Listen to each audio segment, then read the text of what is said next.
নিরামিষ দিনে আমরা অনেকেই নানান রকমের পনিরের তরকারি রান্না করে থাকি। তাই আমি ভাবলাম তোমাদের সাথে সেরকমই একটা নিরামিষ পনিরের তরকারি শেয়ার করা যাক, যেটা বাড়িতে বানিয়ে নেওয়া খুব সহজ আর খেতেও লাগে দারুণ।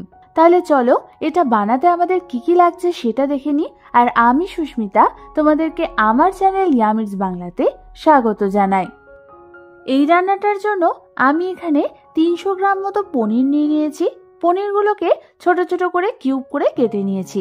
এবার আমি এই পনিরের মধ্যে দিয়ে দেব হাফ চামচ পরিমাণ নুন আর হাফ চামচ পরিমাণ হলুদ গুঁড়ো। এবার আমাদের এই নুন আর হলুদ গুঁড়োটা পনিরের গায়ে ভালো করে মাখিয়ে নিতে হবে। আমাদের ভালো মতো সমস্ত কিছু মাখানো হয়ে গেছে। এবার এটাকে সরিয়ে রেখে অন্যদিকে আমি নিয়ে নিয়েছি দুখানা মিডিয়াম সাইজের খোসা ছাড়ানো ডুমো ডুমো করে কেটে নেওয়া আলু। এবার আমি ওই আলুর মধ্যেও দিয়ে দেব হাফ চামচ পরিমাণ নুন আর হাফ চামচ পরিমাণ হলুদ গুঁড়ো। নুন আর হলুদ গুঁড়োটা দিয়ে আলুটাকে আমাদের ভালো করে মাখিয়ে নিতে হবে। এবার এটাকেও সরিয়ে রেখে অন্যদিকে আমি একটা বাটির মধ্যে দিয়ে দেব 1 চামচ পরিমাণ আদা বাটা, 1 চামচ পরিমাণ হলুদ গুঁড়ো, 1 টেবিল চামচ পরিমাণ জিরে গুঁড়ো, 1 চামচ পরিমাণ কাশ্মীরি লাল লঙ্কার গুঁড়ো, হাফ চামচ পরিমাণ নুন, হাফ চামচ পরিমাণ চিনি আর দিয়ে দেব হাফ কাপ পরিমাণ জল। এবার আমাদের এই সমস্ত কিছুকে ভালো মতো একবার মিশিয়ে নিতে হবে। ভালো মতো মেশানো হয়ে গেলেই আমাদের মশলার মিক্সচারটা কিন্তু একদম রেডি হয়ে যাবে। এবার এটাকে সরিয়ে রেখে অন্যদিকে গ্যাস জ্বালিয়ে একটা কড়াই বসিয়ে দিলাম আর তার মধ্যে আমি দিয়ে দিলাম 2 থেকে 3 টেবিল চামচ পরিমাণ সাদা তেল। তোমরা এটা সর্ষের তেলেও রান্না করতে পারো। তেলটা ভালো মতো গরম হলেই আমি ওর মধ্যে নুন হলুদ মাখানো পনিরগুলোকে ছেড়ে দেব।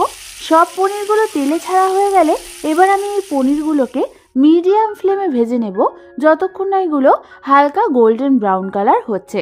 পনিরগুলোর এক সাইডটা ভাজা হয়ে গেলে আমি এটাকে চামচের সাহায্যে অন্যদিকে উল্টে দেব। তারপর ওই দিকটাও ভালো করে ভেজে নেব। তোমরা দেখো আমাদের পনিরের দু সাইডটা কিন্তু ভালো মতো ভাজা হয়ে গেছে। এবার আমি এই পনিরগুলোকে একটা অন্য পাত্রে তুলে নেব। সমস্ত পনিরগুলো তেল থেকে তোলা হয়ে গেলে এবার আমি ওই তেলের মধ্যে নুন হলুদ মাখানো আলুগুলোকে ছেড়ে দেব। তারপর ওই আলুগুলোকেও আমাদের মিডিয়াম ফ্লেমে ভেজে নিতে হবে যতক্ষণ না গোল্ডেন ব্রাউন কালার হচ্ছে। বেশ কিছুক্ষণ পর তোমরা দেখো আমাদের আলুগুলোও কিন্তু ভালো মতো ভাজা হয়ে গেছে। এবার এগুলোকেও আমি একটা অন্য পাত্রে তুলে নেব। তারপর ওই তেলের মধ্যে আমি দিয়ে দেব 1 চামচ পরিমাণ ঘি। এবার আমি এর মধ্যে ফোড়নের জন্য দেব একটা তেজপাতা, একটা দারচিনি, একটা শুকনো লঙ্কা, 1 চামচ পরিমাণ জিরে, 3টে লবঙ্গ, 4টে এলাচ আর দিয়ে দেব হাফ চামচ পরিমাণ হিং। ফোড়নটাকে হালকা হাতে একটু নাড়াচাড়া করে নিয়ে আমি এর মধ্যে বানিয়ে রাখা মশলার মিক্সচারটা দিয়ে দেব। এবার আমাদের এই মশলার মিক্সচারটাকে মিডিয়াম টু লো ফ্লেমে ভালো মতো কষিয়ে নিতে হবে যতক্ষণ না এর থেকে তেল ছেড়ে দিচ্ছে। বেশ কিছুক্ষণ পর তোমরা দেখো আমাদের মশলাটা থেকে তেল ছেড়ে দিয়েছে। ঠিক এই সময় আমি এর মধ্যে দিয়ে দেব প্রায় হাফ কাপ পরিমাণ মটরশুঁটি আর দিয়ে দেব ভেজে রাখা আলুগুলোকে। তারপর সমস্ত কিছুকে একবার ভালো মতো আমাদের নাড়াচাড়া করে নিতে হবে। ভালো মতো 1 থেকে 2 মিনিট নাড়াচাড়া করার পর গ্যাসের ফ্লেমটাকে একদম লো করে দিয়ে আমি এর মধ্যে দিয়ে দেব 1 টেবিল চামচ পরিমাণ ফ্যাটানো টক দই। টক দইটা দিয়েও আমাদের হালকা হাতে 1 থেকে 2 মিনিট একটু নাড়াচাড়া করে নিতে হবে। 2 মিনিট পর আমি এর মধ্যে দিয়ে দেব 2 টেবিল চামচ পরিমাণ কাজু বাদাম গুঁড়ো আর দিয়ে দেব প্রায় হাফ কাপ পরিমাণ গরম জল। এবার আমাদের সমস্ত কিছুকে ভালো মতো একবার নাড়াচাড়া করে নিতে হবে। ভালো মতো নাড়াচাড়া করার পর আমাদের এটাকে মিডিয়াম টু লো ফ্লেমে কুক করতে হবে যতক্ষণ না এর থেকে তেল ছেড়ে দিচ্ছে। বেশ কিছুক্ষণ পর যখন এর থেকে তেল ছেড়ে দেবে তখন আমি এর মধ্যে দিয়ে দেব ভেজে রাখা পনিরগুলোকে। পনিরগুলো দিয়েও আরও একবার আমাদের সমস্ত কিছু ভালো করে নাড়াচাড়া করে নিতে হবে। ভালো মতো 1 থেকে 2 মিনিট ধরে নাড়াচাড়া করার পর আমি এর মধ্যে দিয়ে দেব প্রায় 1.5 কাপ পরিমাণ গরম জল।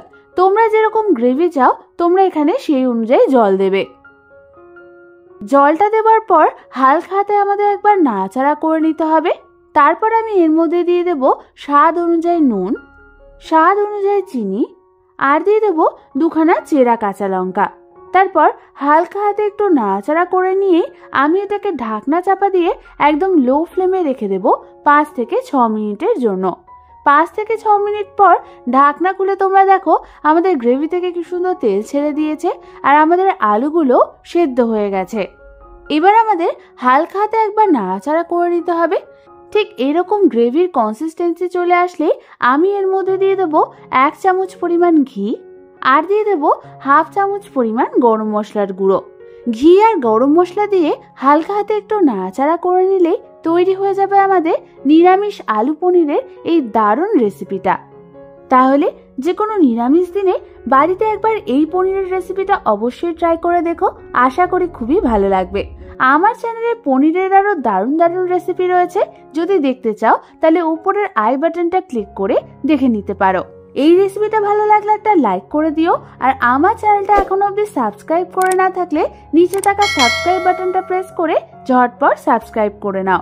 আজ তাহলে এই পর্যন্তই, আমি আবার চলে আসবো তোমাদের কাছে নতুন কোনো রেসিপি নিয়ে।